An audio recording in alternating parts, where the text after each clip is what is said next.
Hi hello ಎಲ್ಲರಿಗೂ ನಮಸ್ಕಾರ. ಇವತ್ತಿನ ಒಂದು ವಿಡಿಯೋದಲ್ಲಿ ಆಧಾರ್ ಕಾರ್ಡ್ನ ಯಾವ ರೀತಿ ನಾವು ಮೊಬೈಲ್ ಫೋನಿಂದನೇ ಡೌನ್ಲೋಡ್ ಮಾಡಬೇಕು ಅಂತ ತಿಳಿಸ್ಕೊಡ್ತಾ ಇದ್ದೀನಿ. ನೋಡ್ಬೋದು ಸ್ನೇಹಿತರೆ, ಇಲ್ಲಿ ಮೊದಲನೇದಾಗಿ ಆಧಾರ್ ಕಾರ್ಡ್ ಡೌನ್ಲೋಡ್ ಅಂತ ಸರ್ಚ್ ಮಾಡಿ ಗೂಗಲಲ್ಲಿ ಈ ವೆಬ್ಸೈಟ್ ಬರುತ್ತೆ. ಈ ವೆಬ್ಸೈಟ್ ಬಂದ ನಂತರ ನೋಡ್ಬೋದು ಇಲ್ಲಿ ಲಾಗಿನ್ ಅಂತ ಇದೆ ನೋಡಿ, ಇದ್ರ ಮೇಲೆ ಕ್ಲಿಕ್ ಮಾಡಿದ ನಂತರ ನೋಡ್ಬೋದು ಸ್ನೇಹಿತರೆ ಸ್ವಲ್ಪ ಲೋಡ್ ಆಗುತ್ತೆ. ಕಂಪ್ಯೂಟ್ರಲ್ಲಿ ಕೂಡ ಇದನ್ನು ಮಾಡ್ಬೋದು ಮತ್ತು ಮೊಬೈಲಲ್ಲಿ ಕೂಡ ಮಾಡ್ಬೋದು. ನೋಡ್ಬೋದು ನಾನು ಯಾವ ರೀತಿ ಅಂತ ಕ್ಲಿಯರಾಗಿ ತಿಳಿಸ್ಕೊಡ್ತೀನಿ. ಅದೇ ರೀತಿ ಕೂಡ ನೀವು ಕೂಡ ಮಾಡ್ಬೋದಾಗಿರುತ್ತೆ. ನೋಡ್ಬೋದು ಸ್ನೇಹಿತರೆ, ಇಲ್ಲಿ ಆಧಾರ್ ಕಾರ್ಡ್ ನಂಬರನ್ನು ಹಾಕೊಳ್ಳಿ. ಇದು ಕಾಣ್ತಿರೋಂಥ ಕ್ಯಾಪ್ಚರ್ ಕೋಡ್ನ ಇದರಲ್ಲಿ ಹಾಕೊಂಡ ನಂತರ ನೋಡುವ ನಾನು ತೋರಿಸ್ತೀನಿ. ಇವಾಗ ಯಾವುದೇ ಒಂದು ಕೇಂದ್ರಕ್ಕೆ ಹೋಗೋದೇ ಸ್ವತಃ ನಮ್ಮ ಮೊಬೈಲ್ ಫೋನಿಂದ ಅಥವಾ ಕಂಪ್ಯೂಟ್ರಿಂದನೇ ಡೌನ್ಲೋಡ್ ಮಾಡ್ಕೋಬೋದು ಈಸಿಯಾಗಿ.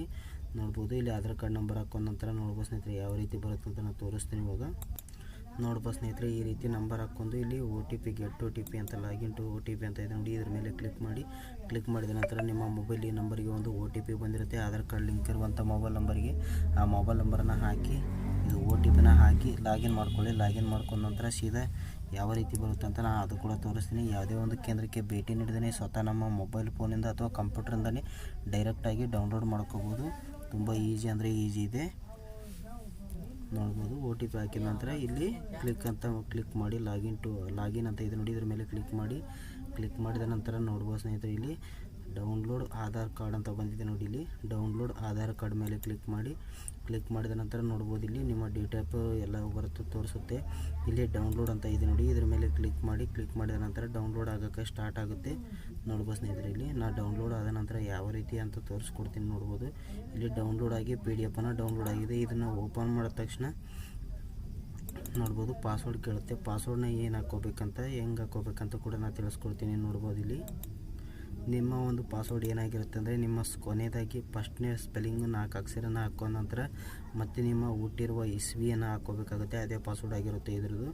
ಪಾಸ್ವರ್ಡ್ ಹಾಕೊಂಡ ನಂತರ ನೋಡ್ಬೋದು ಯಾವ ರೀತಿ ಓಪನ್ ಆಗುತ್ತೆ ಮತ್ತು ಅದು ಕ್ವಶನ್ ಮಾರ್ಕ್ ಕೂಡ ಇರುತ್ತೆ. ಯಾವ ರೀತಿ ತೆಗೆಯೋದಂತ ನಾನು ನೆಕ್ಸ್ಟ್ ವಿಡಿಯೋದಲ್ಲಿ ತಿಳಿಸ್ಕೊಡ್ತೀನಿ. ನೋಡ್ಬೋದು ಯಾರೆಲ್ಲ ನಮ್ಮ ಚಾನಲ್ ಹೊಸದಾಗಿ ನೋಡ್ತಾ ಇದ್ದಾರೆ ಅಂತಾರೆಲ್ಲ ಸಬ್ಸ್ಕ್ರೈಬ್ ಆಗಿ ಇದೇ ರೀತಿ ವಿಡಿಯೋ ನೋಡಲು ಪಕ್ಕದಲ್ಲಿರುವ ಬೆಲ್ ಬಟನನ್ನು ಕೂಡ ಕ್ಲಿಕ್ ಮಾಡ್ಬೋದು. ಯಾವುದೇ ಒಂದು ನಿಮಗೆ ವಿಡಿಯೋ ಬೇಕಾದರೆ ನಮಗೆ ಕಮೆಂಟ್ ಕೂಡ ಮಾಡ್ಬೋದು. ನೋಡ್ಬೋದು ಸ್ನೇಹಿತರೆ, ಇಲ್ಲಿ ಇದು ಪಾಸ್ವರ್ಡನ್ನು ಹಾಕೊಂಡ ನಂತರ ಓಪನ್ ಆಗುತ್ತೆ ಡೈರೆಕ್ಟಾಗಿ. ನಾನು ಪಾಸ್ವರ್ಡ್ ಕೂಡ ಹಾಕಿ ತೋರಿಸ್ತೀನಿ. ನಿಮ್ಮ ಒಂದು ನೇಮಲ್ಲಿ ಇರುವಂಥ 4 ಸ್ಪೆಲ್ಲಿಂಗನ್ನು ಕ್ಯಾಪಿಟಲಲ್ಲಿ ಹಾಕಬೇಕಾಗುತ್ತೆ, ಅಂದರೆ ತೊಗೊಳುತ್ತೆ, ಇಲ್ಲಾಂದರೆ ತೊಗೊಳ್ಳಲ್ಲ. ಇದ್ರ ಮೇಲೆ ಓಪನ್ ಅಂತ ಕ್ಲಿಕ್ ಮಾಡಿ, ಓಪನ್ ಫೈಲ್ ಅಂತ ಇದೆ ನೋಡಿ, ಇದ್ರ ಮೇಲೆ ಕ್ಲಿಕ್ ಮಾಡಿದ ತಕ್ಷಣ ಡೌನ್ಲೋಡ್ ಆಗಿ ನೋಡ್ಬೋದು ಸ್ನೇಹಿತರೆ, ಇಲ್ಲಿ ಡೌನ್ಲೋಡ್ ಆಗಿ ಈ ರೀತಿ ಬರುತ್ತೆ. ಇದರಲ್ಲಿ ಕ್ವಶನ್ ಮಾರ್ಕ್ ಬಂದಿರುತ್ತೆ ಕೆಲವೊಬ್ಬರದ್ದು ಬಂದಿರಲ್ಲ. ಕ್ವಶನ್ ಮಾರ್ಕ್ ಬಂದರೂ ಕೂಡ ಯಾವ ರೀತಿ ತೆಗೆಯೋದು ಅಂತ ಅದ್ರ ಬಗ್ಗೆ ಒಂದು ವಿಡಿಯೋ ಮಾಡಿ ನೆಕ್ಸ್ಟ್ ವಿಡಿಯೋದಲ್ಲಿ ನಾನು ಅಪ್ಲೋಡ್ ಮಾಡ್ತೀನಿ. ಯಾರೆಲ್ಲ ನಮ್ಮ ಚಾನಲ್ ಹೊಸದಾಗಿ ನೋಡ್ತಿದ್ದಾರೆ ದಯವಿಟ್ಟು ಸಬ್ಸ್ಕ್ರೈಬ್ ಆಗಿ ಇದೇ ರೀತಿ ವಿಡಿಯೋ ನೋಡಲು ಪಕ್ಕದಲ್ಲಿರುವಂಥ ಬೆಲ್ ಬಟನ್ ಕೂಡ ಕ್ಲಿಕ್ ಮಾಡ್ಬೋದು. ಕೊನೆವರೆಗೂ ವಿಡಿಯೋ ನೋಡಿದ್ದಕ್ಕಾಗಿ ಧನ್ಯವಾದಗಳು. ನಮಸ್ಕಾರ.